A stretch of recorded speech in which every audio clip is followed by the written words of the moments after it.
గీతాంజలి మళ్లీ వచ్చింది అనే టైటిల్తో ఇప్పటికే రిలీజ్ అయిన పోస్టర్స్ కి మంచి గీతాంజలి మళ్లీ వచ్చింది మూవీలో మరోసారి అంజలి లీడ్ రోల్ ప్లే చేసింది. అంజలి కెరీర్లో ఇది 50వ చిత్రం కావడం విశేషం. ఈమెతో పాటు శ్రీనివాస్ రెడ్డి, సత్యం, రాజేష్, సునీల్, సత్య, శకలక శంకర్ ప్రధాన పాత్రలు పోషించారు. తాజాగా రిలీజ్ అయిన టీజర్ హారర్ అండ్ కామెడీ అంశాలతో సినిమాపై అంచనాలను పెంచేసింది. ఇక టీజర్ విషయానికొస్తే అంజలి క్లాసికల్ డాన్స్ చేస్తున్న షాట్తో టీజర్ మొదలవుతుంది. ఎవర్రా వీళ్ళు? సంగీత మహల్ వైపు వెళ్తున్నారు? ఆ మహల్లోకి తెలిసే వెళ్తున్నారా అని ఓ వ్యక్తి అడగగా, షూటింగ్ జరుగుతోందట అంటూ బ్యాక్గ్రౌండ్లో డైలాగ్స్ వినిపించాయి. ఆ తర్వాత దర్శకుడిగా శ్రీనివాస్ రెడ్డి సినిమా స్టోరీ చెప్పడం మొదలు పెడతాడు. ఆ సమయంలో అంజలి ఓ ట్విస్ట్ చెబుతుంది. అలా టీజర్ ఒక్కసారిగా హారర్ మోడ్లోకి వెళుతుంది. దయ్యాల గజ్జల సౌండ్కు అందరూ భయపడతారు.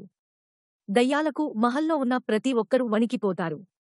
సినిమాలో హారర్తో పాటు కామెడీ కావలసినంత ఉంటుందని టీజర్లోనే చూపించే ప్రయత్నం చేశారు. ముఖ్యంగా శకలక శంకర్, సత్య ఇద్దరి కామెడీ సినిమాకి ప్లస్ అయ్యే అవకాశాలు కనిపిస్తున్నాయి. ఇక టీజర్ చివర్లో దెయ్యంగా మారిన అంజలి విలన్తో తలపడే షాట్ హైలైట్గా నిలిచింది. ఆ తర్వాత సత్య ఓ ఆడదెయ్యంతో చేసే కామెడీ మరో హైలైట్ అనే చెప్పాలి. మొత్తంగా టీజర్ చూస్తే అంజలి గీతాంజలిగా మరోసారి భయపెట్టడం గ్యారెంటీగా కనిపిస్తోంది. స్పాన్స్ వచ్చింది. ఇక తాజాగా ఈ చిత్ర టీజర్ని రిలీజ్ చేశారు.